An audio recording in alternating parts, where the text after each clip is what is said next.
Surat undangan dari dunia orang mati. Di sebuah desa kecil bernama Telaga Sepi, hiduplah seorang anak perempuan bernama Lara, usia 13 tahun. Ia tinggal bersama neneknya setelah kedua orang tuanya meninggal dalam kecelakaan aneh yang tidak pernah sepenuhnya dijelaskan oleh pihak berwajib.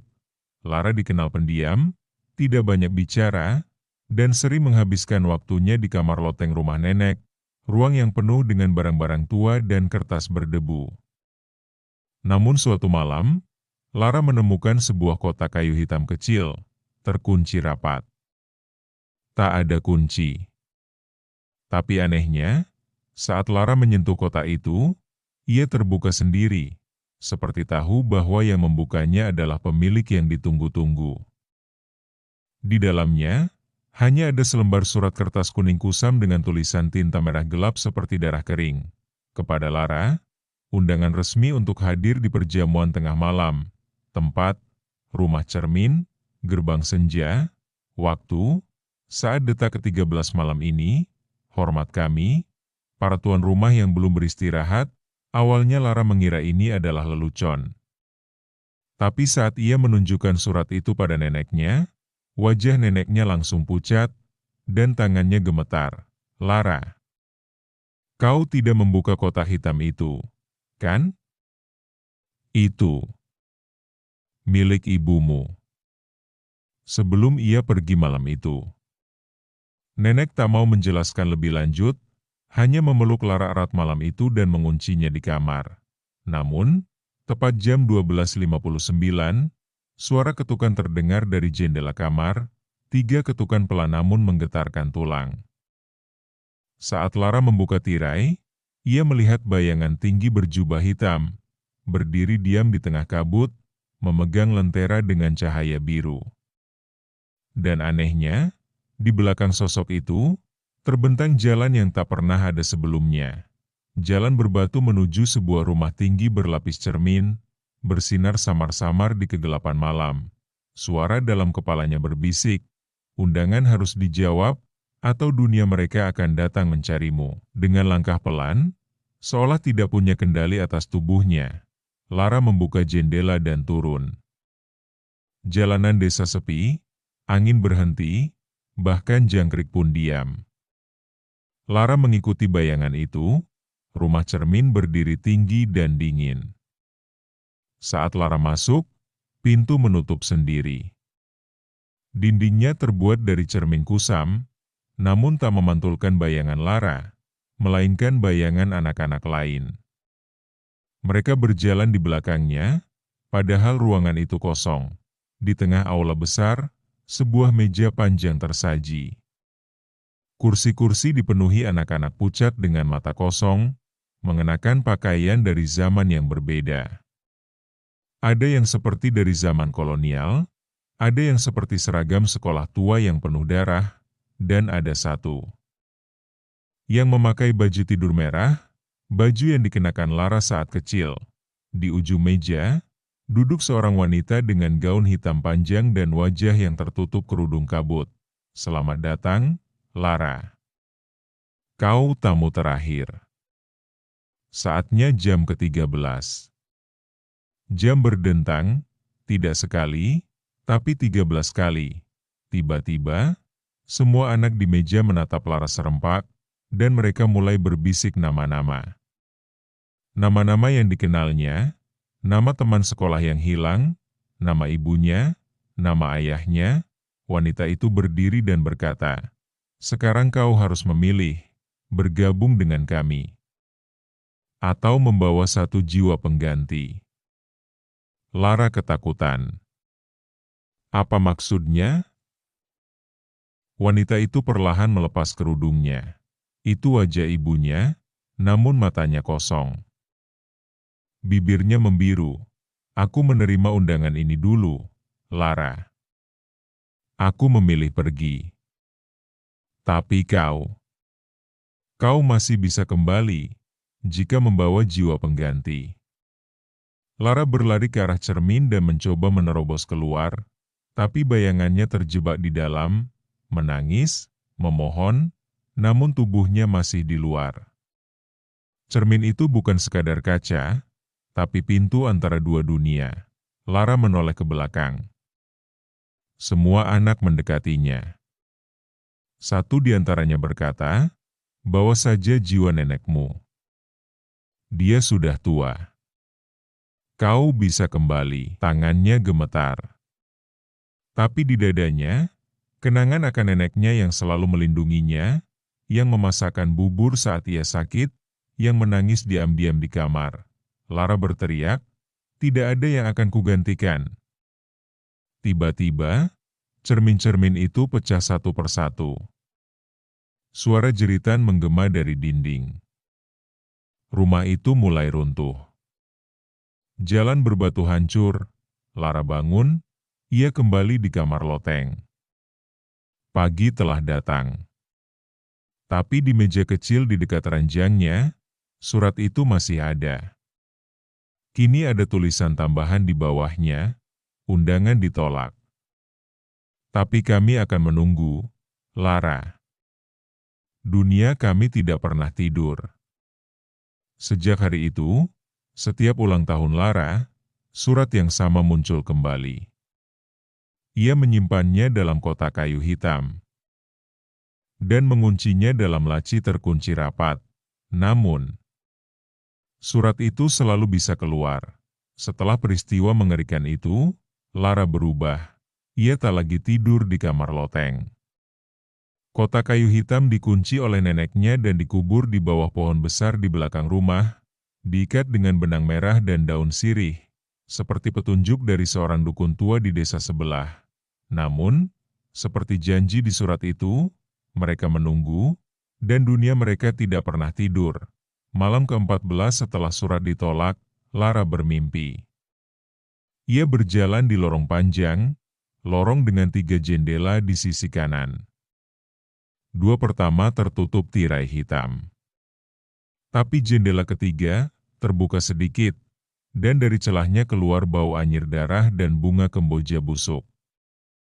Lara mendekat, dan dari balik jendela itu, tangannya sendiri muncul, gemetar, mencoba menarik dirinya masuk. Tapi bukan tangan manusia biasa. Kulitnya pucat kehijauan, kuku panjang retak, dan pergelangan tangannya berdarah seperti baru dipotong dari tubuh. Ia terbangun dengan peluh dingin. Tapi yang paling mengerikan adalah lengan bajunya robek, dan di pergelangan tangannya, ada bekas tangan mencengkeram.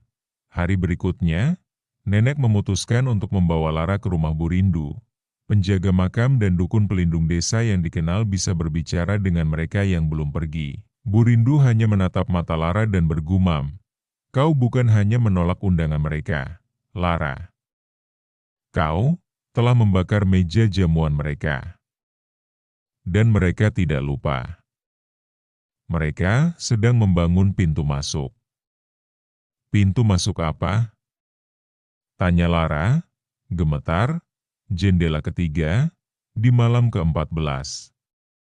Jika terbuka sepenuhnya, tubuhmu akan tetap di sini, tapi jiwamu akan ditarik untuk menghidang di meja mereka selamanya." Malam itu, nenek menyiapkan 7 lilin putih, garis garam di sekitar tempat tidur, dan tali merah yang mengikat pergelangan tangan Lara ke bantal. Tapi tepat pukul 2.13, suara detakan terdengar lagi. Bukan dari jam, tapi dari dinding kamar. Seperti ketukan pintu.